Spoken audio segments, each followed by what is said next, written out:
Hey guys, what's up? Welcome back to the channel. In this video, we're going to talk about the games on Sunday, January the 21st. 6 games on the schedule. A pretty tricky schedule, I would say. We got 4 pretty big favorites.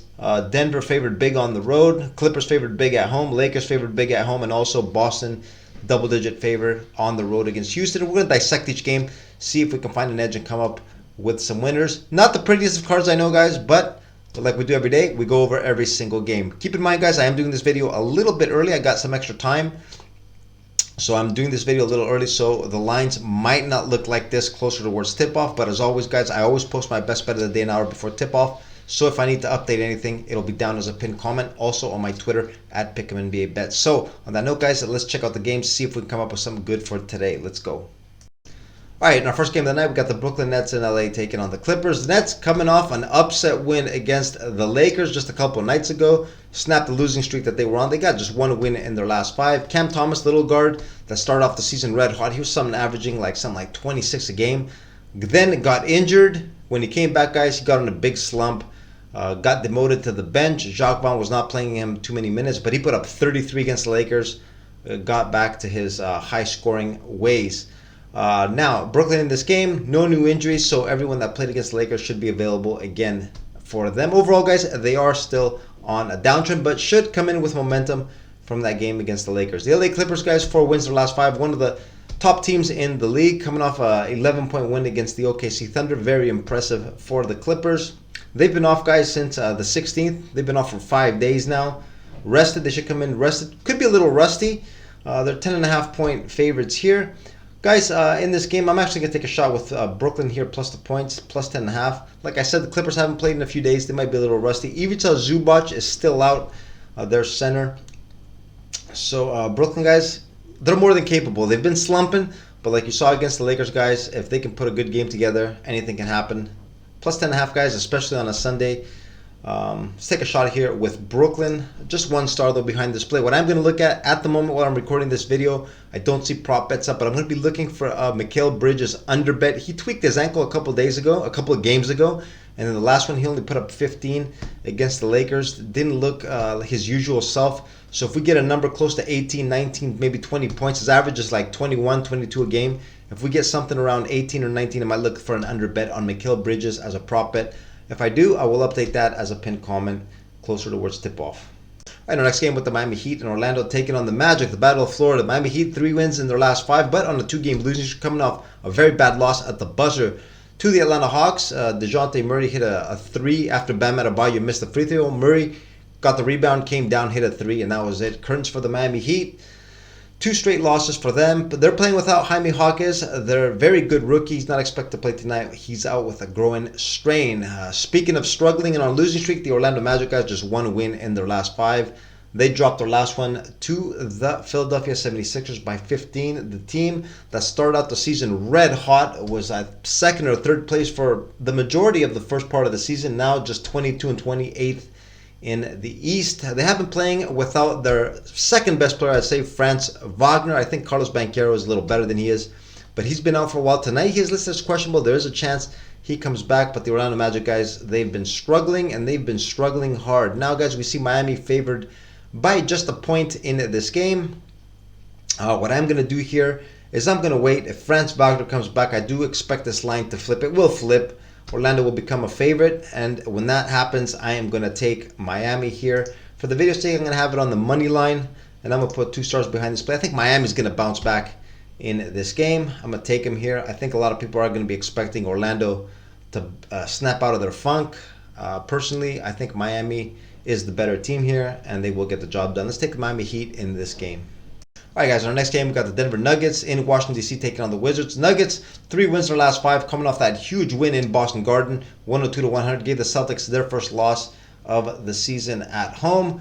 Denver, in this game, should be coming in with the same players that they had in Boston Garden, rested, ready to go to take on the Circus. Washington, guys, just 1 win in their last 5. They're coming off a loss to the San Antonio Spurs. They had that game all but won. San Antonio made a late run at the end, gave the Wizards another disappointing loss. The Wizards guys have lost to both the Detroit Pistons and the San Antonio Spurs at home in a matter of just a few days.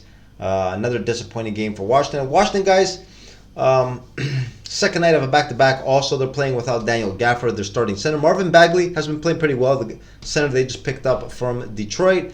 This looks like a really bad spot. Obviously, guys, 13.5 looks like Denver should be able to do it. Personally, guys, I think this run and gun style of play will give Denver quite a few problems through. If Washington is hitting their shots, guys, they could keep this game competitive. And remember, it is Sunday night. We usually have some pretty funky results. I'm going to take the Wizards here, as ugly as this looks, with the plus 13.5. Just 1 star, though, behind this play. I wouldn't be shocked to see a surprise in this game. All right, our next game, we got the Boston Celtics in Houston taking on the Rockets. The Boston Celtics, like I just talked about, are coming off that home loss to the Denver Nuggets, their first loss of the season. 3 wins, though, in their last 5. Boston Celtics, guys, still the best record in all of basketball. They are currently 32-10. Into this game, guys, I see on the injury report a couple of players listed here. We got Al Horford listed as questionable. Also, Drew Holiday listed as questionable. This is going to be the first leg of a back-to-back. They got a game tomorrow night against the Dallas Mavs, so they might rest a couple of players since it is the Houston Rockets. They also catching Houston on second night of back-to-back. They probably feel that they can get the job done without those 2 starters, have them fresh for Luka Doncic and the Dallas Mavs the next day. Houston, guys, 1 win in their last 5. They snapped out a losing streak. Their first game back from that drastic, dreaded road trip. They beat the Utah Jazz by 1 in overtime. It's going to be a second night of back-to-back, plus overtime. Plus, they just lost Jabari Smith Jr. He sprained his ankle, guys. Had to leave the game. Don't think he's going to be playing. While I'm doing this video, the game just ended just a few hours ago. He's not on the injury report, but he definitely will not be playing. He twisted his ankle pretty good. So, 1 less player for Houston, who at home, guys, is very good, 16-6. Very competitive, always at home, are the Houston Rockets. Now, after an overtime game and on a recent slump, looks like a good spot for Boston, who is rested. They might be looking ahead to Dallas, guys, and if they rest these 2 players, you never know. Houston guys might be able to keep it within the number. Let's take the Rockets here, plus 10.5. Just 1 star, though, behind this play. All right, up next, we got the Indiana Pacers in Phoenix taking on my Phoenix Suns. The Pacers just 2 wins in their last 5 games. They're coming off a very bad loss on the road to the Portland Trailblazers. What made it bad? Tyrese Halliburton came back from his groin injury. Pascal Siakam made his debut. The team was at full strength, could not beat a depleted Portland Trailblazers team. They're going to be coming into this game on the downtrend, guys. Like I said, just 2 wins in their last 5. Tyrese Halliburton currently is listed as questionable. We do got to check his status, even though the handicap, guys, the plus 5.5 points, I think has him priced in as playing. But we do got to see when we get the final call whether he plays or not. The Phoenix Suns, guys, 4 straight wins. My Phoenix Suns coming off a big win in New Orleans. I had Phoenix in that game, guys, my best bet of the year. Boy, was I happy that they came through, and they came through easily for me. No stress in that game. My futures bet, I'm really loving that now going forward, guys. Phoenix is rolling. Devin Booker, guys, has been going berserk. Scored 2 straight 50-point games. There's no stopping Devin Booker. Now, guys, in this ball game, Indiana, the highest scoring team in the league at 125.4 points a game. Phoenix, they like to play run and gun themselves now that they got the big 3 going. I think a lot of shots are going to be going up here. Not too many. I don't think we're going to see too many 24-second violations in this game. So what I'm going to do here, guys, I can't really pull the trigger on the minus 5.5 in Phoenix, even though I do want to. When I think about Phoenix, a couple of games when they took on Sacramento, who plays a very similar style of a game to the Indiana Pacers, Phoenix was not that sharp. So in run and gun basketball, guys, anything can happen. I can't take the 5.5 with Indiana either. I just can't bet against my Phoenix Suns. What I'm going to do here is I'm going to look for a total play over the number, the 248 points. 1 star behind this play. I think this is going to be a track meet. We're going to see a very high score in this game. Let's go over the number. All right, in our last game of the night, we got the Portland Trailblazers in LA taking on the Lakers. The Blazers, 2 wins in their last 5.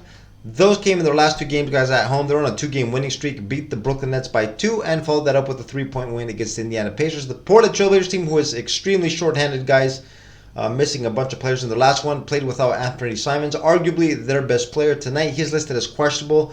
He was out with an illness. We got to check his status, guys, if he's going to be in or out. They're also they also might miss their rookie number 3 pick in the draft, Scoot Henderson. He injured his nose in that game against Indiana. He's also listed as questionable. DeAndre Ayton came back. He should be available for the Blazers in this game. The Lakers, They are coming off a very bad loss, like we talked about earlier, against the Brooklyn Nets. They were on a 2-game winning streak. Things look like they were turning around for the Lakers. They beat the Thunder and the Mavs, 2 very big wins, and fell flat on their face against the Brooklyn Nets. Dropped that 130 to 112. Very bad loss for LA. Tonight, guys, are playing against another team with a very poor record, Portland. Can they play it down to the competition once again? Yeah, everything is possible, guys. Should they go in there and beat up on the Blazers? They should. Portland, guys, in their last few games on the road, they've been just getting demolished by every team. Can they carry on the momentum from those 2 wins? Yeah, they can. Guys, I think the Lakers will have learned their lesson from that last loss to Brooklyn. Will bounce back here. Like I said, Portland is very bad on the road. I'm going to take the Lakers here with the -11. Of course, just 1 star, though. I can't go heavy, guys, on the Lakers double digits. But I do think they're the right side on this game. It's more of a fade of Portland than it is a bet on the Lakers. Portland, guys, have been disastrous on the road. Let's take the Lakers here, -11. And this is what I got for you guys today on this Sunday, January the 21st, in the 6th game. These ugly 6 games on today's schedule. We broke them down. We did our analysis. We got our picks, and we are ready to go. Guys, be careful. Today is Sunday. Usually on Sundays, we have some really wacky stuff taking place. We got some big favorites here, guys. A lot of people are going to be parlaying all these teams up, looking to build a bet to get the highest odds available. Usually, guys, we see one of these underdogs win straight up, maybe even 2. So be careful, you guys putting in big money on some of these big favorites on the parlays. You just got to be careful, guys. That's all I got to tell you. Anyways, about an hour before tip-off, as usual, I'll be posting my best bet of the day down as a pinned comment. Also, my Twitter at Pick'emNBABets. And on that note, guys, I'm going to wrap up the video right here. I'm going to wish you all good luck on your plays, and I'll see you again tomorrow. Later.